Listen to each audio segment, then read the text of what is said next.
Lake Lewis Jr., our Raisin Hill Commanders insider and host of the Lake Lewis Jr. Show on YouTube, CBS 6's Commanders insider as well. Lake, thank you so much for taking some time out of your morning to chat with us here. Hey, what's going on? Good to be back. We won't bring up the horrible, no good weekend of Saturday, and then we won't, and then the not so great Monday night either. But it gave us a lot of insights. The Commanders' loss to the Bears, I think, gave us some insights into the Commanders. Our word of the day yesterday with that game was consistency. It seems that the Commanders, you get the win, you get the loss. You get the win, you get the loss. In the wins, the defense looks, heck, even, in the wins, like the Chargers win, right? You start the game, the Chargers get a double-digit lead, then your defense shuts them down, and then the final couple of drives, the Chargers find a bit of a rhythm, but the game was out of hand. Against the Bears, they get a double-digit lead, the defense shuts them down, and then the last couple of drives, maybe it's self-inflicted injury, self-inflicted wounds with the Jaden fumble late, but the Bears come back and they win that game. Yeah. And it just seems that consistency is the thing this Commanders team is still in search for. Yeah, they really are. I mean, they're you think about it, there are a couple things happen, the other way. They could be legitimately a 5-1 football team. I mean, the only loss for them where they just seriously got beat down was against Green Bay. Yeah. But these other games, you look at them, and these are the games that last year they were pulling out. They were finding a way to win these close games.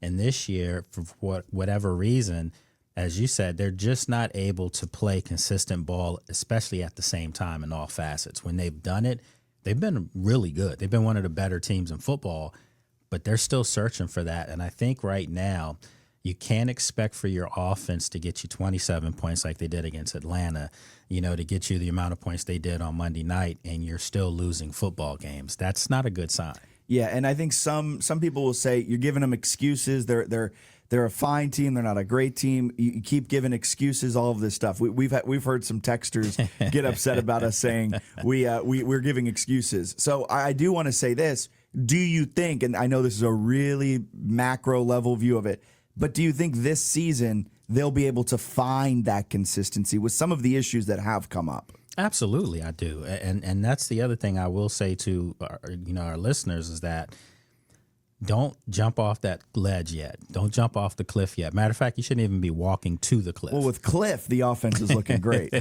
Yeah, I mean, and you also have to think too. No Noah Brown, no Terry McLaurin, who's your big play guy, who has the rapport with Jaden. You can clearly see at times their offense misses that explosiveness, so they're having to be really creative all the time.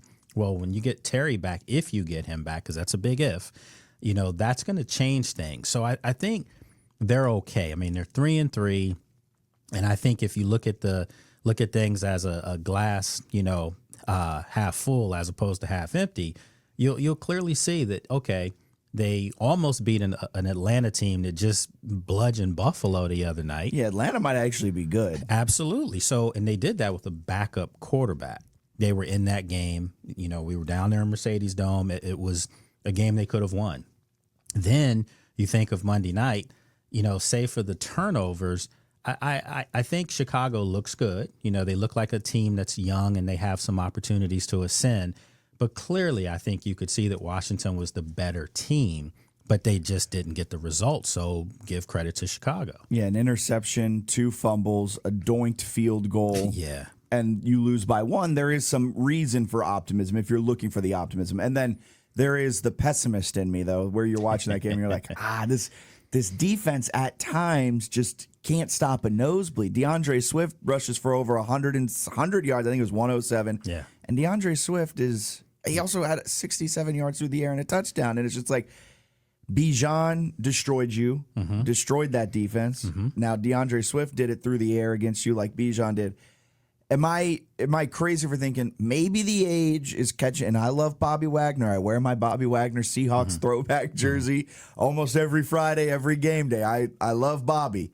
But is age catching up with that linebacker? I mean, Frankie's not that old, but more so with Bobby. I don't think so. And I'm not trying to be an apologist for Bobby. I mean, that is my guy. But I think Bobby does so much for that defense. I mean, you have to, Alan and me were just talking about this. How many times, like seconds, a millisecond before the opposing offense hikes the ball, is Bobby still trying to get guys in position? he literally knows what's supposed to go on out there. But when you're having to look out for other guys around you, and yeah, age has caught up a little bit. Yeah. But he's still, in the box around the line of scrimmage as far as knowing what's going on out there. There's no one better. And I think that Washington has the bigger issue is, what is Joe Witt getting ready to do here? Because, the elephant's in the room now. Like, this defense is failing this outfit right now. And they've got talent. They've proved that at times they can be very dominant, very disruptive, but something's not clicking right now. And I think this whole thing about lack of communication, we're in week 7 now. There should be none of that. There should be, I understand you have new bodies that you're bringing in because of some injuries and things like that, but sometimes you just have to simplify things. Maybe you have 5 plays that are bell cows for you and you run them every time. But to have these guys giving up these huge, enormous back-breaking plays, the touchdown by Chicago after Washington goes up 8, it's like, okay, you just knew Chicago was ready to pack it up and get back to O'Hare, and that wasn't the case. You get a big play right there, boom, right off the top, and then you get the 2. It's just like, okay, what's going on here? Yeah. They didn't get the 2, but. Yeah, I've subscribed to the KISS method, keep it simple, stupid. Yeah. I think that is the method that maybe sometimes you need to subscribe to for that defense, because if you overcomplicate it, you're going to have a lot more busted coverages. And it is an interesting defense because we all talk about, they're so old, all of this. And it's like, well, they've got like 3 old guys that are really bringing up their average age, because you've got some young. Mikey Sandersfield's young. Trey Amos is young guys. But then that kind of is the issue too, where you have this overcomplicated defense where Bobby Wagner is trying to figure it all out. He knows what he's supposed to do. Some of your defensive linemen may know what you're supposed to do, but Mikey Sanders is still year 2, and you can see it times. And Trey Amos is in year 1, and Javon Kinlaw on the defensive line is year 1 with Washington. And the most important position that we're talking about here, with Bobby being at linebacker and Frankie, where you've got a speed monster in Jordan McGee, who, when he's kept in the areas where he's supposed to be, and you see it flash on tape. Well, Kane Madrano, Ali Cajo, they have all these young athletic linebackers that aren't getting on the field because the defense is so complicated. They don't know what they're supposed to do yet. That's a problem. And maybe you just got to go, hey, run at the quarterback. See ball, go get ball. And that's it. And if you look at all the great defenses over the years, they weren't these complicated, complex things. They were just guys that were gang tackling people. And that's what you want to see here. Well, I'm glad you brought that up, because Dan Quinn made his money, got the Atlanta head coaching job because of the defense he coordinated under Pete Carroll in Seattle, which was one of the most basic defenses we have seen in the modern era. It was, I believe they just did cover 3 or one of the, and they just said, our guys are better than your guys. Yeah. We're not going to disguise anything. We've got the better safety. We got the better other safety. We got the better linebacker. We got Richard Sherman. We got Brandon Brown or Byron Maxwell, whoever it may be. And by the way, we also have they had freaks at all their positions, but they essentially said, we are going to be better than you. And that's what Dan Quinn made his money on, just being, we're going to run the most simple defense and you are not going to beat it. And now in Washington, it feels like Joe Witt Jr. under Dan Quinn's like, we're going to run this really complicated scheme, right? You can hear it when he talks to you. It's like he is, I don't want to say he's like a Mike McDonald, not a Mike McDonald, a McDaniel, where you see. Well, Mike McDonald too with his defensive schemes. Mike McDonald's scheme is working. But no, Mike McDaniel, where you just overthink things sometimes. And, we saw that in the game the other night. We talked about it with Cliff. Love Cliff to death, man. Good dude, just my guy. And I think Cliff gets a bad rap sometimes, but I also think sometimes Cliff does things that makes you think, like, what's going on here? 3rd and 1, not even 3rd and 1, it's 3rd and half, half a yard. And you're in a pistol formation, you have Jaden off center. Why not just have him under center, hike the ball, just go forward? You needed that first down. At some point, you can't protect people. It's kind of like Philadelphia. Yeah. You know it's coming when it's 3rd and 1, 4th and 1. You already know. My thing is, you get that first down, by all intents and purposes, that game is over. It was 3:07 left, but the Bears were down with 1 timeout. I just don't understand the theory behind what they were doing. And then on top of that, if you do decide to do that, Jack, and you're going to turn around and hand the ball off to to Bill, well, last time I looked, it was Jeremy McNichols that got him down in that specific sequence. Yeah. He was the hot guy right at that point, running hard. Get him the ball to get the first down. Like, you hit on something that is one of my favorite disconnects with fans, media, and coaches. It's 3rd, 4th down and 1. Why don't you Why are you willingly giving the defense 3 yards when you line up in the pistol or shotgun? You're giving them a chance when they know we can't. I mean, they're moving the ball on us. We can't stop them from getting a half a yard. Your quarterback's 6'3". All you got to do is hike the ball and go forward. I mean, just go to a side of the center. You're going to get the first down. I just didn't understand that call at all, and it backfired. I understand Jaden, fumbled it, but still, you should have never been in that situation. Yeah, and even if he hands it off cleanly, you don't know if Bill's going to be able to. I don't think he was. Like, you could see that they were already pretty much penetrating that offensive line. So I just think, again, give yourself the best chance, and I think the odds would tell you if you just go under center and go forward, you get the first down. And it's 3rd and half a yard, and not to now get into the analytic conversation of the big what ifs, but you don't get it on 3rd and 1. If Bill does get stuffed, you do it again. You do it again, and odds are you're going to get the 4th and 1. And then you're and I hate playing the what if game, but I also love it at the same time. You are lining up in shotgun on 3rd and 1, right? You hand that off, Bill gets stuffed, all of a sudden it's looking like a 4th and 4.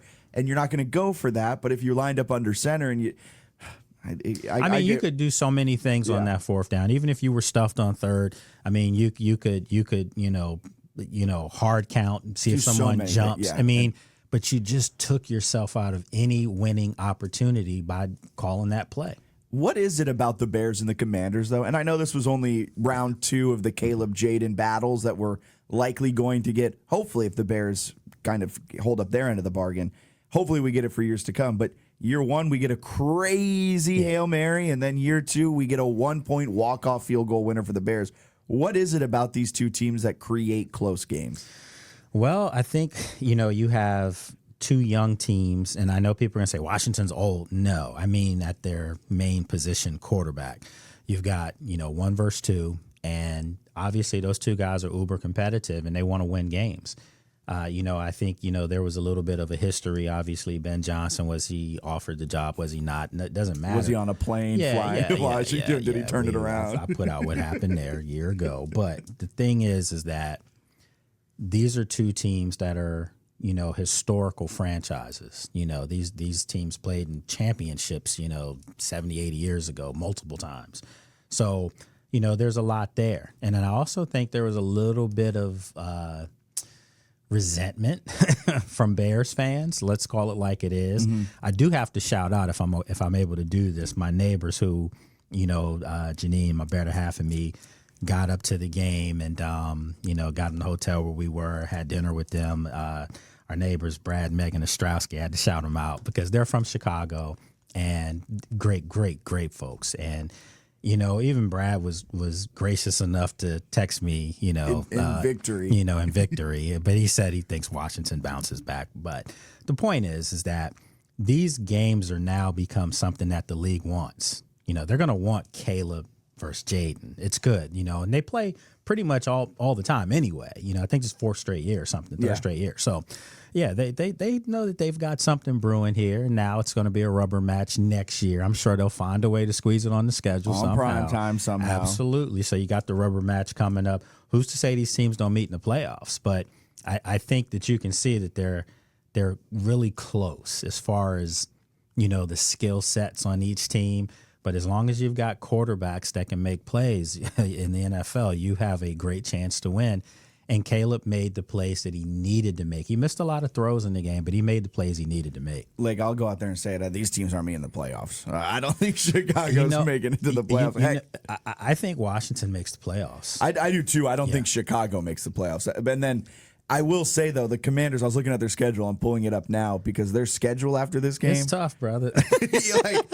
So last year, the Hail Mary, right, with the Bears, they went on a 10-game losing streak after that Hail Mary. Yeah. That's not going to happen. No, it's not. But how do they avoid this not I won't use the word blow up, but kind of knocking them off the tracks for a little bit. Because looking at their schedule, I think they got the Chiefs, Cowboys, Seahawks, one other good team coming up, and then they've got a bye, then Miami. So they got 2 weeks of bye weeks, right? But the Miami game is when we're all in Madrid. So, you never know how your body's going to react when you have that kind of travel. Not to be the alarmist here, but there is a not likely, but there's a possibility they go into the bye week a game or two under 500, and then you start kicking yourself that you lost this Bears game, you lost the Falcons game. How do they make sure that this game doesn't knock them too far off the track? Because you got Dallas, then you got the Chiefs, then you got the Seahawks, then you got the Lions. That was the other team I was forgetting, the Lions. That's a tough slate there. So I have a theory that I've been using since the day my eyes saw Jaden Daniels at rookie minicamp. Okay. As long as that kid can play, you have a chance to win the football game. Because at no point will he ever be worse than the second player on the field, best player on the field. You can make an argument Monday, was he the best player on the field? Let's just say you want to debate that. They still lost by 1. They had a chance to win the game. If he clearly makes those other plays, he's the best player on the field. What happens? They win the game. That's going to be the narrative as long as this kid is healthy in a Washington uniform. So I'm saying this. You're 3-3 right now without your number one offensive weapon outside of your quarterback, and that's Terry McLaurin.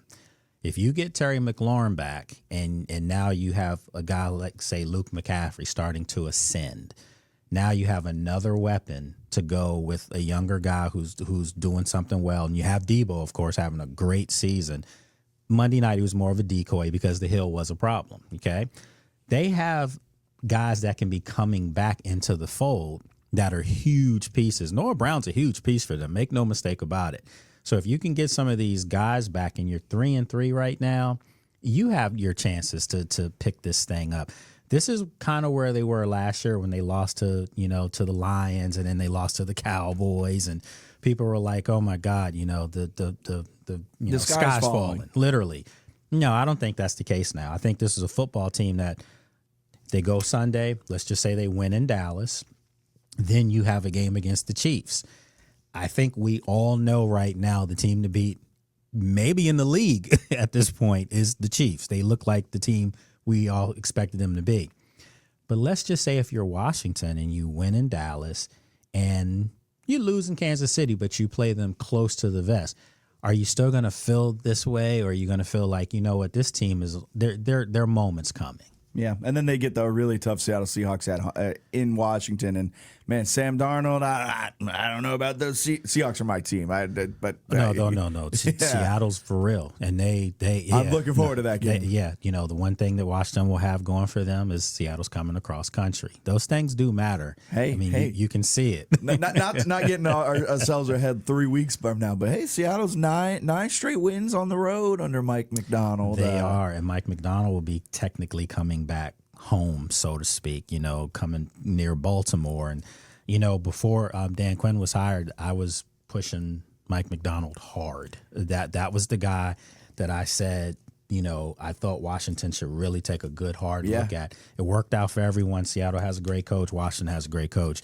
But that game's clearly going to have playoff implications. They have no room for error here. Let's just put it this way. And I think that's what I'm more so getting at with the loss that you feel. And Mariota, you were playing with a backup quarterback, so maybe you throw that one out.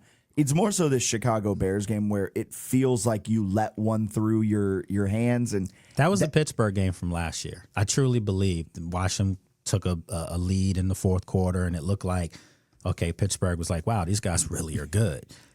And Washington couldn't close them out. So you hope they would have learned from last year, a couple games where they couldn't close teams out. I do think that there's one thing I will say about this team. They do have resolve. They do. And they tend to play better following a loss. That's just been the history with Dan Quinn. And the history of this team this year. They've rotated wins and they've bounced back with a win after every loss. It happens all the time. So are they going to be playing a tough team in Dallas? Absolutely. Dallas is not left for dead. I don't know why people keep thinking they are. Their offense is humming. Good. If it weren't for Baker Mayfield, I would say Dak Prescott is having probably an MVP front running type season. I would put Dak in as my MVP right now. He's doing Baker's got some weapons. I think Dak's got. Well, actually, Baker's all his guys are hurt now, and he's still humming along. But yeah, Dak and the Cowboys offense, they're moving things. But again, this game's going to come down to, Jack, is which defense can make just one play. That's it. This might be a 45, whoever gets the one turnover in the game might win the football game. Ooh, it's going to be it's going to be a fun game against the Cowboys. I hope so, because I'm tired of traveling and these losing, these losses. Yeah, man, come on. Lake, I appreciate your time so much. Have a wonderful rest of your week. Enjoy your time down there in Dallas in the Big D, and enjoy the Commanders. I mean, one of the best rivalries in all of the NFL. Of course. AT&T Stadium, good stadium. So, yeah, we'll see what happens. Hopefully the sun doesn't blind you like it did CeeDee Lamb last season. No, I'm going to keep my shades on in the building. We're going to take a quick break. Appreciate Lake for stopping by. We'll be back.